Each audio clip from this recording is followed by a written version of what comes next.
ညလည်းမစားဘူးဆူရှီလေးစားတယ်ဟုတ်အေးတောက်တယ်အခုလည်းမစားဟုတ်အရင်ဟုတ်ထမင်းမစားတစ်နှစ်လောက်ရှိပြီဟုတ်ထမင်းလုံးဝမစားအားလုံးပဲမင်္ဂလာပါကျွန်တော်ဒီနေ့မှာတော့ထမင်းမစားဘူးဇွတ်ကိုထမင်းမစားတတ်ဘူးဆိုတဲ့ဒါအမှုပညာရှင်တွေရဲ့ဗီဒီယိုလေးကို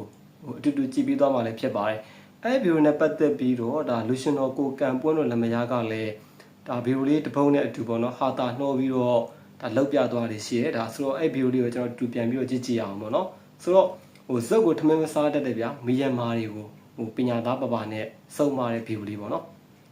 ဆိုတော့အဲ့ဗီဒီယိုမစားခင်ကျွန်တော်တို့ထမင်းမစားတတ်ဘူးဆိုတော့ဇွတ်ကိုဥရောပဆန်နေတဲ့ဘိုလိုဆန်နေတဲ့သူတွေရဲ့ဗီဒီယိုကိုကျွန်တော်တို့အတူတူကြည့်ကြည့်ရအောင်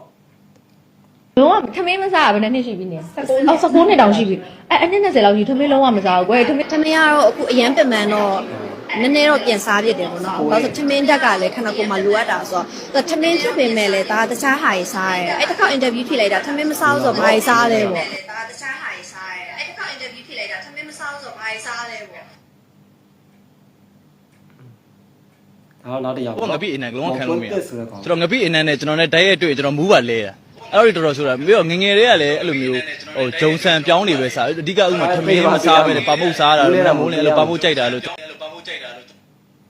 ဟုတ်ထမင်းမစားဘူးဟုတ်လည်းတော့ဖြစ်ထားပြီထမင်းနေ့လည်းမစားဘူးညလည်းမစားဘူးဆူရှီလေးစားတယ်ဟုတ်အေးတောက်တယ်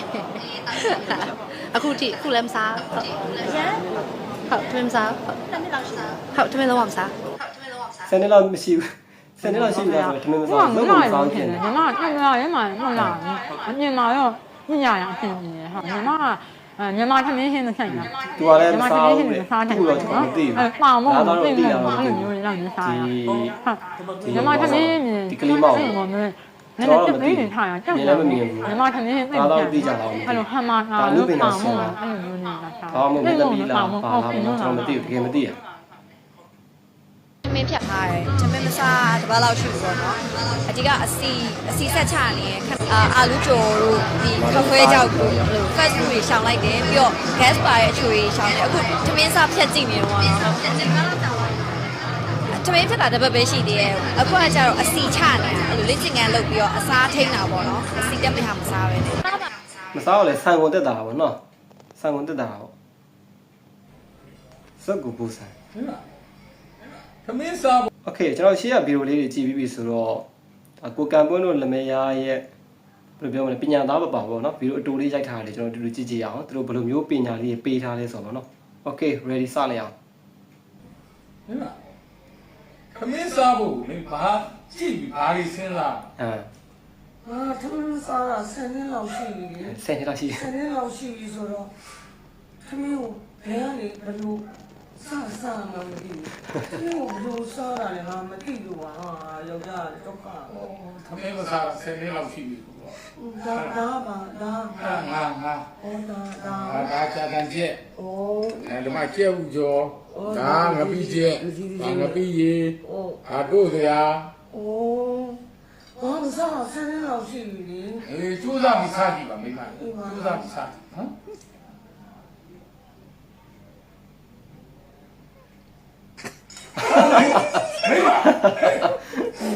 တာလိုက်ပါဟာလို့ရဘယ်လိုရလဲနေရလဲဟာရမူးပါမေ့ပါဟာရဒီရနေမူးတော့ခဏကင်းပွားနေတာ10နှစ်လောက်ဆိုတော့ငပိနဲ့နာနဲ့မူးမကွန်းတဲ့ဆိုတာဘာဆိုတာကောမပြီးရင်နာမခံနိုင်ဘူးဆိုတော့တက်က60ဆိုတော့သမင်းစားမှလည်းရှိမှလေဟုတ်တယ်ကျိုးစားပြီးစားပါကျိုးစားပြီးစားစားတတ်တော့စားဟာဘူးစားမလို့ဒီမစားတတ်လို့မစားကြည့်ရတာနော်ဒါလည်းနော်ဟိုဒါစာတန်ကျက်နော်ဟိုကျက်ဒါကြီးကြီးလေးဟိုဒါစိတ်ဆိုလို့စားဒါမေလာတန်စင်ရဲ့အကွက်မေလာတန်စင်အင်တာဗျူးအဲ့လိုဖြေထားတာလေသမင်းကိုရင်ထည့်တယ်ပြီးတော့ဟင်းထည့်တယ်ဟိုလိုမျိုးမကြီးကြီးရဲ့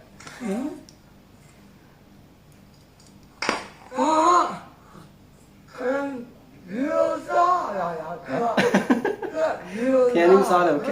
တော့ထမင်းမစားတာ10နှစ်လောက်ကြာတော့ ဒီခရမ်းကြီးဘယ်လိုစားမှမသိ ဟုတ်ကဲ့ ဒီလိုစားမှာလားဒီလိုစားမှာလားအမဘယ်လိုမှမစားနဲ့ခရမ်းကြီးဆိုတာဒီအဲ့လိုစားပါလေကြည့်ပြီးဘာလို့စဉ်းစား ကဲဆိုတော့ဒီဗီဒီယိုကြည့်နေတဲ့သူတွေထဲမှာရောထမင်းမစားတဲ့သူတွေပါလားထမင်းဆိုတာကကြာသိရမလားတော်ယုံတန်ယုံလောက်ကျွန်တော်တို့ဒီလျှော့ပြီးတော့စားတာမျိုးဆိုတာကတော့ဟိုကောင်းတယ်ပေါ့နော်ဒါပေမဲ့ဟိုကိုယ့်ရဲ့ရင်ကျေးမှုအစားအစာတစ်ခုထမင်းဆိုတာကကျွန်တော်မြန်မာနိုင်ငံမှာဆိုလို့ရှိရင်မရှိမဖြစ်အရာပေါ့နော်ဒီထမင်းစားရဖို့အတွက်ကိုဒါဟိုတောင်သူတွေဆိုလို့ရှိရင်တနေ့တနေ့ကြိုးစားပြီးတော့စိုက်ရတယ်ပြီးတော့ ငပိကျက်ငပိရေ ဒီမြို့မှာနေတဲ့လူတန်းစားတွေပေါ့နော်သူတို့ဆိုလို့ရှိရင်ဒီထမင်းစားဖို့အတွက်ကိုအလုပ်တွေပြင်ပန်းစွာလုပ်ရတယ်ထမင်းစားမှပဲတကယ်အားရှိရဒါလူတိုင်းသိတယ်ပေါ့နော်ဒါပေမဲ့တချို့အမှုပညာရှင်တွေကကြတော့ဗျာပေါ်ပြင်ဖြစ်စဉ်တဲ့အပိုင်းပေါ့နော်အဲ့လိုမျိုးလေးတွေနဲ့ဇက်ကူမှာထမင်းမစားဘူးလို့ဖြစ်နေကြတယ်ဒါကြီးကတော်တော်ကြီးကိုပါလူလဲပြောစရာဖြစ်တယ်ပေါ့နော်ကိုယ့်အကိုရှိပြီးသားနာမည်တောင်ပဲဗျာပြောင်းစရာပြစ်စရာမျိုးတွေဖြစ်သွားတတ်တယ်ဆိုတော့ထမင်းမစားဘူးတော့မဟုတ်ဘူးဟိုလျှော့စားနေတယ်လို့ပြီးတော့ဝိတ်ချနေတဲ့ဟိုညဆောင်ထမင်းလေးရှောင်းနေဒါမျိုးလေးဆိုကျွန်တော်လက်ခံပေးလို့ရတယ်ဟိုဇက်ကူမစားတတ်တာကြီးကကြတော့မဟုတ်တော့ဘူးလေနော်ဟိုမစားတတ်တော့ဘူးထမင်းနဲ့ရင်တွဲမစားတတ်တော့ဘူးဆိုပုံစံမျိုးကြီးတွေပေါ့နော်ဆိုတော့ ကိုးစားပြီးစားပါ ဒီဗီဒီယိုကြည့်နေတဲ့မိတ်ဆွေတွေထဲမှာဟောထမင်းမစားတတ်တဲ့သူတွေပါလားမစားတတ်ရင်လည်းပြောတော့ကျွန်တော်ကိုလှမ်းခေါ်လိုက်ကိုကံပွင့်လိုပဲရှိသမျှဟာကျွန်တော်ထိုးပြီးတော့ကြွေးပေးမယ်ဒီလိုစားရတယ်ဆိုပြီးတော့တော့မစားတဲ့လှမ်းတာခေါ်လိုက်